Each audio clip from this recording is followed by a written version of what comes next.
Well, the thing about it is Notre Dame, what a beautiful structure. I've actually been there years ago and been around. Have y'all did y'all get the chance to go there? Yeah, Rox, you did? Mm-hmm. Pat George? No, I've never been over the pond. Yeah. Well, it was, it was an interesting place. I have to say it wasn't what I thought was the greatest cathedral that I ever went into. Just speaking plainly. I thought it was very dark in there, which, was part of the reason when they built those cathedrals with the big windows and everything was to let the light in because, it was kind of dark in some of those, old stone buildings. Well, I thought was crazy is that the fuse box was still the same fuse box from the 1600s. I don't think that's true, Pat George. Is that what they're saying in the news? They were saying the wiring and some of the connectors that started it, or they were from the, and I thought, did they even have that in 1600s? With today's day and age. I don't think that's true because I've seen an interview in French with the actual guy who was in charge of fire safety there. Right. And he said that in the mid-'90s they came and they redid all the wiring. You would think. In the entire, hello. Well, and my other thing is, look, first of all, if you remember, they came out right away and said it was not terrorism. One thing we're sure of, it was not an attack. Well, I don't even know. They didn't even put the fire out yet, and they're telling us what started it. Now, I can tell you, look, fires can start very easily. I'm a big believer in that. Sometimes you could throw a cigarette over into, the grass, and that'll start a forest fire. You wouldn't think that could happen. You just wouldn't. You'd be surprised. So it's certainly possible that this fire began accidentally. At the same time, on the other side of things, it did happen right after construction work let off for the day. Right after the guests left, too. Yeah. So, it would be natural if somebody was on their way out the door and they wanted to start the fire on the way out, that would be the time to do it. Also, just sort of one of the things that sticks in my mind is this thing stood for 800 years. Mm-hmm. You know what I mean?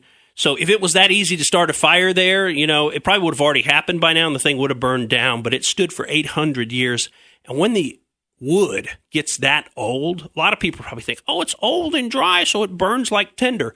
No, it's actually close to petrified, actually. It's so old, so it's actually not going to burn that well. And that's what this guy was saying. Of course, he wasn't suggesting, and we're not suggesting, anything more than the fact that, it is a little strange that this occurred the way it occurred. Now, maybe it was an accident. We have to kind of wait and see. Last thing I wanted to kind of point out to you, a couple things, actually.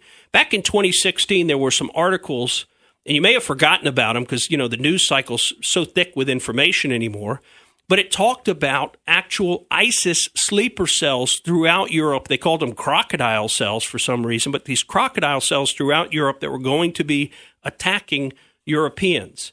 And what's actually been going on, there was actually a failed attack. I don't know if you remember, we probably didn't hear about it, where 3 women, of all things, and these were not old women, they were 19, 23, and one was 39, so fairly young women were arrested, and they had planned to essentially try to blow up Notre Dame and the train station nearby, and they found the car with gas cylinders in it, and actually somebody had tried to set them off using a discarded cigarette, and it did not catch. It didn't set them off. But apparently that was their plan back then, was to try and take out Notre Dame. Now, we also have got, if we skip forward, and this I find, sad, because just about, I don't know, what was it, about a couple of weeks ago, so this before the fire, a couple of weeks ago, an article came out, and it talked about what's going on in France right now. And it talks about recent incidents, including a fire in Saint-Sulpice Church in Paris, human excrement being smeared on the walls at Notre Dame des Enfants in Nimes, France, and vandalization of an organ at the Saint-Denis Basilica, which is outside Paris. You know that 2 churches every single day are vandalized in France right now? So there is a huge campaign, anti-Christian campaign going on in France. Now, is it being run by the recent Muslims who've all been brought into Europe? I don't know. Probably part of it is. There's also a huge anti-religious secularist movement throughout Europe. The only thing is I've never seen that particular movement go violent. That's the only thing. I've never seen that movement resort to violence because it's based on reason. They say, well, of course there's no God and we're anti-religion and all that. Okay, now I don't agree with them. I think they're off base on their reasoning. But nevertheless, we haven't ever seen them get violent to kill people who are religious. So that would tend to militate against them being heavily involved in this. But at this point, we don't know exactly what's happened. We're probably never going to know because the authorities came out right away and said, well, it's definitely not terrorism. It's definitely not arson. We don't know what caused it, but we do know that it's not arson. So I think that, we'll probably never get to the true story. If it is really arson, I don't think they're going to reverse that. There's some reason, and maybe they don't want the public to go, ballistic and start, attacking Muslims. And so maybe they're thinking, well, we can justify covering up the actual cause of this in order to protect those people. I mean, when you hear those descriptions of things, the defecating and the just vile acts and the violent offensive acts, right, then it just becomes like it's just so uncivilized. Right. And like you said, the secular movement isn't about that. That's more about logic and making an argument. Right. We don't tend to consider them barbarians.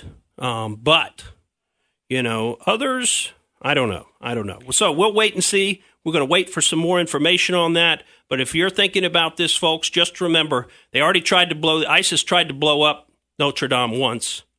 They're trying to attack Europe, all throughout Europe. There's all kinds of ongoing attacks against churches in France that, including fires. I mean, there are deliberate fires being started in several of these other churches. So this is a tactic that's being applied by somebody. Is it the secularists? Is it the Muslims? At this point, we can't say. I suspect it's the Muslims, just based on what we've discussed, and based on the fact that we know that they're engaged in a civilization jihad with us. They talk about this. I mean, we're not putting any words into their mouth. They're engaged in conquest. They're here to take over the entire world and bring the entire world under Islam. There's no Christianity, no Judaism, no other choices. No, by the way, for those of you who are so enlightened, no secularism. Everybody goes under Islam. That's what they want, and that's what they believe that their God, has mandated for them to do. So we're not putting any words in their mouths when we talk about, civilization jihad, conquest, and things like that. These are their words. These are their concepts of what they're doing.